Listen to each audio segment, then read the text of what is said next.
Kingdom Equipping Center, or KEC for short. AEC works, yeah. Yeah, KEC for short, if you want to write a check. One other thing, even afterwards, if you go to the website that you signed up on, there's a link there. If you don't want to get it today, you can give later and share it with other people too. Yeah. So the website, so actually we'll just cover a little bit of that real quickly. The website is, the easiest and shortest route is KEC, which is KEC777.com. So that'll get you to the website. And then on the website, we haven't even talked about it, but we have an online course that we've started teaching. And the reason we started, kind of twofold, but one was we just had so much stuff that the Lord was downloading to us, and there was just no way that we could disseminate the information on a Sunday night. And besides that, we wanted it to be interactive. We wanted people to engage with it. So we started this online course. And so you can get on the course. We recommend that you do it now within what we call the Ekklesia, where we're getting into small groups. And so in a group of anywhere from 5 to 10 people, using the Ultimate Impact as your study guide. So it's in weekly sections, and each week has anywhere from 4 to 6 sections in it. And they're each usually about 15 to 20 minutes long. And we're just teaching the concept of Ekklesia and what it means to be mature sons and kings and priests. And it takes a while. So there's actually right now over 100 teachings that are on there. You can go through them all at once. I mean, you can just kind of sit through them if you want to, or you can do them as like a morning devotional every week. That's what most people are doing. So in these Ekklesia groups that we've started, and again, if you go to the website, there's a place you can sign up for an Ekklesia group. And if we have to start some online, we'll do that as well. And then you sign up for the Ultimate Impact, and in the Ultimate Impact is where you get the material. And so each week, if you're in a group, you go through the stuff together, and then at the end of the week, there's a wrap-up video, and you play that at your group when you meet on a weekly basis, and you go over the questions there. And then you actually go into being the Ekklesia, which would mean you're going to pray, and you're going to ask Papa, what is it that you want? And you may be focused on, your group may be focused on government. And so God may put you together to focus on government. And so you're going to go to the heavens and you're just saying, Father, what do you want us to do? What are you saying? And then you bring that back into the earth and you begin to decree it as kings. So you were looking to shift the earth because you have authority. And we're going to talk about that. And then along with that is, so you're growing together in the Ekklesia. You're learning to become kings and priests so that you have authority to bring the will of the Father into the earth. And that's what I believe the Ekklesia was meant to be all along. And we've kind of gone the wrong direction, and through multiple reasons, we haven't been the Ekklesia that God's really called us to be. And now we're, I think, in an accelerated mode where God is bringing us back into the truth, and we are working as the Ekklesia. I love the corporate gatherings like this, and where you get 100 people or whatever, it doesn't matter, but you get together and you just celebrate the Lord, and you have someone maybe stand up and speak. But I believe what's absolutely necessary and needed are the Ekklesias, that those would get together in different groups. And I just want to share, as we started about 3 different groups in January, and the focus on many of the California groups have been the weather. So the rain outside is our fault. No. Yeah. But it's been amazing to watch because we have somebody who's really into this and tracking it. And when we first started, it was how much percentage in the year? I think it was at 63% or something. And like that. now it's gone up to 86%. Yeah. And it was so neat because some of the things that we were praying for very specifically is that the rain would not be so hard that it would, earlier in the year we had the mudslides and things like that. So we were praying that the mudslides would be held, that they wouldn't. Call angels in. Yes. Hold it back. And that it wouldn't be as bad as expected. And somebody sent us the newspaper article, and it was saying exact that the storm was not as hard as expected, and the land held. And it was like, yes, Jesus, here's documented where you're answering prayers. That's what the excitement about the Ekklesia groups is. You're coming together. And, other groups are doing that. It's not just us in different ways, but this is a unique way. Amen. So just before we move on, we can't spend a whole lot of time on this, but I just wanted to ask, did you have any thoughts or questions from where we ended the last section? So we had you get into groups and you had some discussion time. Did you have anything come up where you got something to stump us on? And when I say that, because honestly, we don't have all the answers, and I want everyone to learn to be comfortable with not having all the answers. Because us thinking that we have, any one of us thinking that we have all the answers is going to create conflict, right? So I mean, we can have answers, but we don't have to have all the answers. And that was part of what I enjoyed about being a pastor in the Seventh-day Adventist Church, is because I thought I had all the answers. And it was nice because it was in a nice, clean box, and I could control that. But once stepped out of that, I had to come to a place where I had to be comfortable with not having all the answers all the time. And it's okay, because Papa does. And he may not share them all with me right now. And it's when I try to go out and grab those answers and get them now, that's the tree of knowledge of good and evil. It's not life. It's not just residing and abiding in him and allowing him to show me those things when it's necessary. Sometimes I think it's necessary, and it's really not. It's my pride getting in the way and wanting an answer now because I want to, pull someone down because they were, telling me I was wrong, whatever the case may be. No, just let it go and just walk in love, walk in the tree of life. So, any questions or comments from that time? I just want to share that it's such a joy when we get to take off like the expert hat and we just get to be family. Yeah.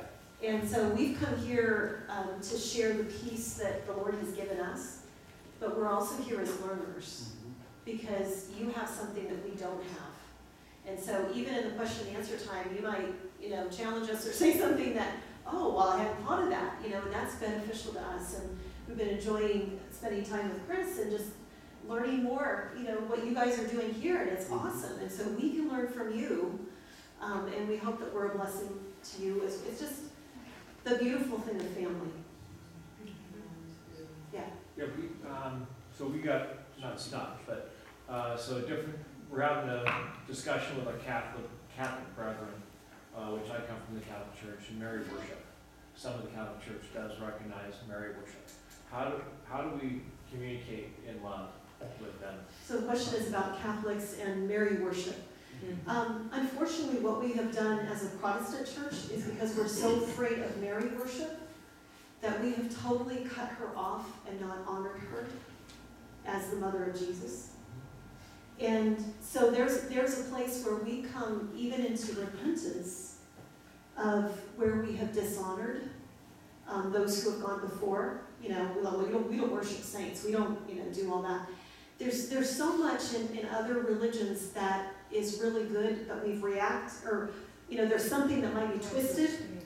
The enemy has twisted, and so we react and we go the other way, and we actually, I don't know if that makes sense, but we're in that place of loving and honoring them.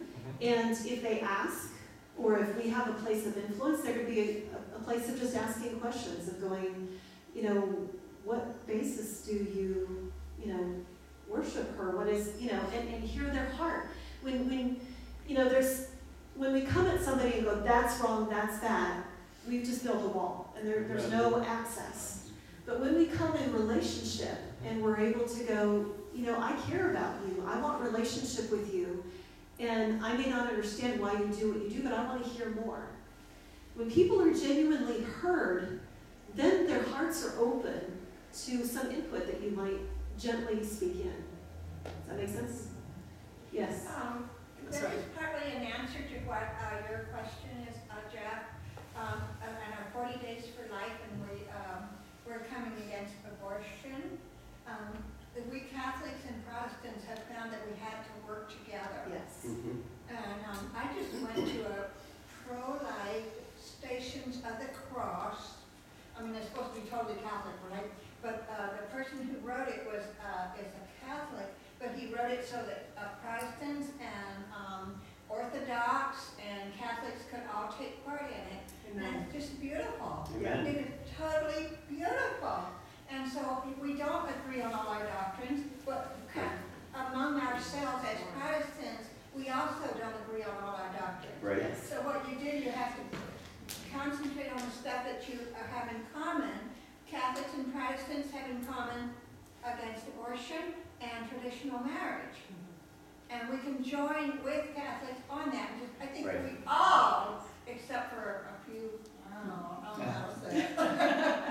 But even the worst, I mean, the church in town that I most disagree with, actually, the pastor was helping out the homeless, and even some people in his congregation didn't want to be a part of that. But he's for abortion and he's for the gays.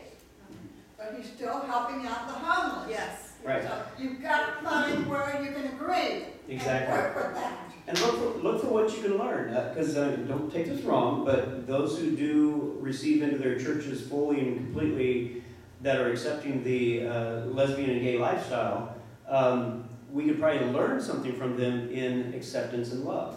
Doesn't mean that we accept that is correct in the way that they're living, but to accept the people. Yeah. And here's the thing, I'm so, sorry, I hope this doesn't come out wrong, but I am so sick and tired of the enemy taking so many of the things that are powerful, and he takes it from God, because he can't create. So all he does is duplicate and counterfeit. He cannot create. So all he has ever done is taken from God certain things of power and authority, and he puts them to use, and he puts them to very good use, and the church looks at that and says, oh, the enemy's using that, we got to stay completely away from that. I mean, the New Agers and, witches, and they all know stuff that we don't have a clue about, and they're operating in it effectively when Christians, for the most part, stand over here completely powerless because we're afraid to even get close to that or touch it. Again, I'm not afraid of the enemy anymore. I'm not afraid. I have power and authority over him.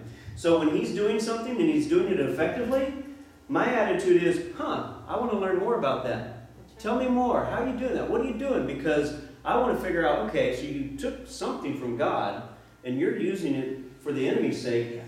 What is it, Lord, that you're using that I can get back over here on God's side? All right? So we really got to stop giving all this stuff up and running from it. I'm at a place where I'm ready to run into it. It's got to be at least 9-10 times in the Old Testament where it says that God hides in darkness. Right. So where does the enemy hide? In darkness. He hides in darkness too. And so it makes us afraid to go into the darkness. But you know what else is in the darkness? God is in the darkness. He clouds himself there, because if he were to shine himself fully and completely, we'd all be burnt to a crisp. So, I want to go into the clouds searching for God. And if the enemy's going to be in there to try to scare me, number one, I got to realize I have power and authority. And he's not going to have anything over me unless I open a door. We can't open doors and give him authority. But if we don't open the doors, we can go into that darkness and get the treasures of God and bring them back. Yes. Yeah, I've learned this years ago, that if you look at what the enemy is doing, and he's having success, and if the enemy counterfeits, that's what he does. He counterfeits, that's got to be the real. So it's going to say, there is the real, I want to find out the real. Like, for example, in meditation, you have transcendental meditation. Well, that's not of God. But the enemy is taking something that is powerful and using it the wrong way. So what is the way for me as a Christian? Exactly. So to rediscover meditation on the Word, meditation on God, because the Bible speaks about that. Amen. Well, and that's how she started with the Meditate on Me. Is that's a whole online. You can go to meditateonme.com, and it's meditation. It's Christian guided meditation. And there's still a lot of Christians that see that and they freak out. It's like, meditation? No. Guided meditation? No. No, this is good stuff, and it's simply reclaiming what the enemy has taken from us. Amen. All right, any other questions or thoughts before we head into the next section? Okay. I just wanted to clarify, my husband's not running into darkness. But the difference is the door, and we talk about Jesus is the door. The New Agers and all of that, and the witches and so on, is they're accessing stuff outside of Jesus. Mm-hmm. And so they can be successful, but it's twisted and it's all of that. But we have to make sure everything that we do is through the door of Jesus Christ, and it's Right. covered in the blood of Jesus. So I just wanted to make sure that Yeah. to clarify the way. All right, so we're going to go ahead and move on. This next. Sorry. There may have been some questions in the last about discernment, the tree of life versus the tree of knowledge. And when God gives us discernment of things, He shows us things. I call that's part of intuition. And what we have to make sure is it doesn't become suspicion. Does that make sense? And so in the tree of life, and you see something, it's not from the perspective of, ooh, they're wrong. But it's a place of compassion and love if the Lord is revealing something negative or something in somebody else that's not good. He's opening that window for you to love and to pray. And most of you know, I'm sure, about how to prophesy in the opposite spirit. And so it's not going over, you shouldn't be doing this, God says, blah, blah, blah, thou shalt not. But it's that place of calling forth the good and the righteous, calling forth the opposite in them and saying, you know what, you were so created for so much more than you even know. And prophesy the beautiful tree of life part, not the tree of knowledge, which is death. Does that make sense? Yeah. And so too often we swing that way. And I'll tell you, I struggled with this. In a community in our region, there is a known witch who loves to go to Christian gatherings because she wants to release her stuff. And different groups react different ways. Some groups are like, get her out of here, she can't be here. And other groups are, oh, we just need to love her, we just need to whatever. And so it's been this struggle and this battle because when I go somewhere and she is there, it's hard because I can feel what's going on. And in my past, I was afraid of that. And so, praying in the Spirit and pleading the blood of Jesus, but dealing it from this level and learning that we are seated in heavenly places and that there's a different place that we come at and that there's a different way of handling it. It's not, get her out of this, we hate you, don't come around, and it's not, oh, we welcome you with open arms and you can do whatever you want in our gathering. That's it. But it's in relationship. Those who are called to do that, to go, do you want Jesus? Yes, we want to teach you, we will brace you. But if your whole purpose of being here is to release your garbage, then no, you're not welcome here. Yeah, that's right. And that's a hard call to make, and you have people on both sides. And every situation is different. But learning we don't walk in fear, we walk in love. And we deal from relationship. Yes. I'd like to mention Mark 1:39, where it says, so he traveled throughout Galilee, preaching in their synagogues and casting out demons. So that means there are demons in church. Yes. Oh, yeah. But he cast them out. Yes. So what do we do? Yeah. Learn how to cast them out. Now, here's the thing, is there are groups that are, there was a seminar, we just did a seminar conference last weekend. At the same time, there was another group doing another conference, and their whole conference looked like it was based on, and I'm not judging because I'm saying they have their place, okay? But they were focused on signs, wonders, and miracles, which I think is absolutely good. There's nothing wrong with that. In fact, it says that should be following us wherever we go. But it should be following us. I don't necessarily feel like I'm supposed to seek it. I want to seek the King of Kings. I want to seek His kingdom first. And then those things will begin to follow me. And I believe that, as I become more intimate with Jesus, that He's going to give me that insight and that discernment so that if someone's around me, one of two things are going to happen. I'm either going to see something in somebody, and the Lord's going to tell me because I don't want to do what I hear my papa saying to do. Because if I try to call something out and it's not time, it may get on me. I don't want that. So I'm going to, if He tells me call it out, get it out, then I'll do that. Or the second thing may be that just my presence, and that's what I really want to get to, is just my presence freaks them out and they run. So that they just either leave the person or the person leaves, whichever, if the person isn't willing to give it up, we know that if a person's got something and they don't want to give it up, you can't really do anything about it. That's their choice. That's right.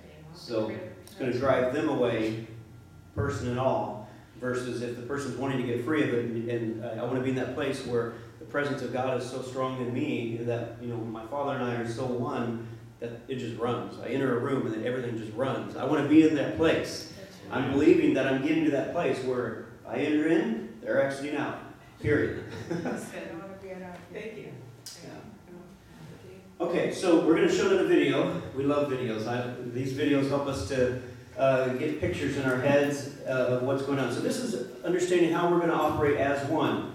We're coming to a place where we really need to be the sons and the kings, and we're going to talk more about it. But that's where we're headed, is to become sons, kings, priests.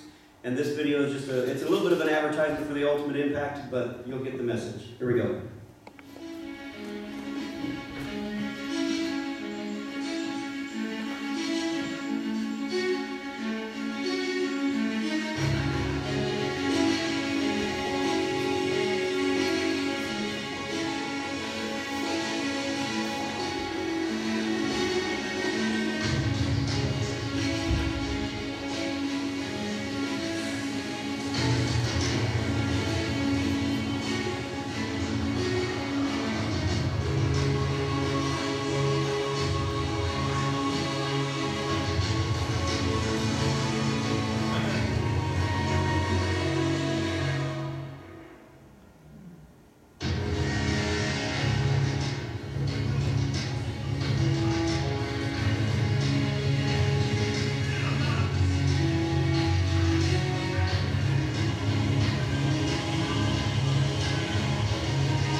So, I just want to say, what we do with this Ultimate Impact is there is a cost. We do $29.11 a month. Anybody know where that's from?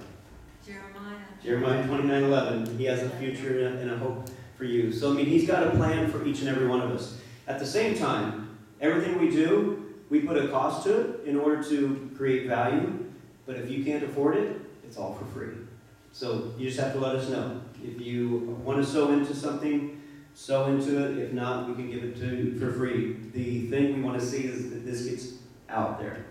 And we start moving in. We start seeing Ekklesia build up every place we go. Because ultimately, the idea is that you start an Ekklesia, and once you're through the first series, which is 6 weeks, once you're through that, the encouragement is, this is the ideal. We know it doesn't work for most people, but the ideal is then each person in that group starts another group.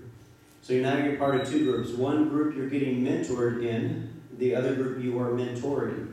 Because now you're ahead of the other people and you are now going to be answering questions and helping them come along. So that's the idea, and I believe that's discipleship. Yeah. When this whole thing is done, there's going to be about 49 weeks worth of material. Right now we have 21 weeks. Actually, we're working on the second 7, so it'll be about 28 weeks. So we're trying to keep ahead of everyone, but they're coming close behind us at our heels. But we love doing this. It's what God has put on our hearts, the passion, just to see His will, ultimately, see His will brought to the earth. And that the face of the earth is changed. And His kingdom is brought to earth. Amen. So in this section, we're going to be looking at what is church. And in the New Testament, there's 2 different words that are used for church. And the first one is oikos, and this is really family. From Ephesians 2:19, now therefore you are no longer strangers and foreigners, but fellow citizens with the saints and members of the household of God. Now it's interesting because oikos is not used very frequently. Ekklesia is the predominant one that is used. But I believe it was because in that culture, they understood family. They lived communally. They knew how to live relationship. And so what they partly needed to swing to was to understanding, hey, we have a government place, we have things to do. And we call it family doing kingdom business because we have to have that family heart. And so oikos is that family. Stepping all over my toes and doing my part. This is the things we haven't done this together before. So yeah, the second part is the Ekklesia, the governing body, making decisions. And the word there says legislate, but it's actually more about administrate. And this is something that as we move further ahead, as we move down this road, and we begin to understand that we are kings legislate. That's generally what they do, legislate. However, in the heavens, God's already put things together. For the most part, He's already given us all the authority and everything we need to do what we need to do. So that means we need to learn to administrate first. So let's learn to administrate the laws and so forth that God has already put in place. And then at some point, I believe we will legislate. So if it is necessary to legislate, we have power and authority to legislate. But we first need to administrate what's already there. So what does it look like? Family doing kingdom business. That's actually what we use. Kingdom Equipping Center, the tagline is, we are family doing kingdom business. Everybody knows at Kingdom Equipping Center when they come in on Sunday night that they're not supposed to leave without a hug. Otherwise, we will chase them down. Because we are family, and we love everyone we got. And we've got, it's a small group. And if God chooses to grow this thing bigger, I don't know how we'll actually handle it because we really, really, really do enjoy and love the family environment. To where we know everybody and we get to give everyone hugs and literally we go stand at the back door so that they cannot get out without a hug. And we enjoy that. And people know that. People know it, so they're ready for their hugs. But we are family. However, we are here on this earth to do kingdom business. That's what the calling of the Father is on us, is that we would bring heaven to earth.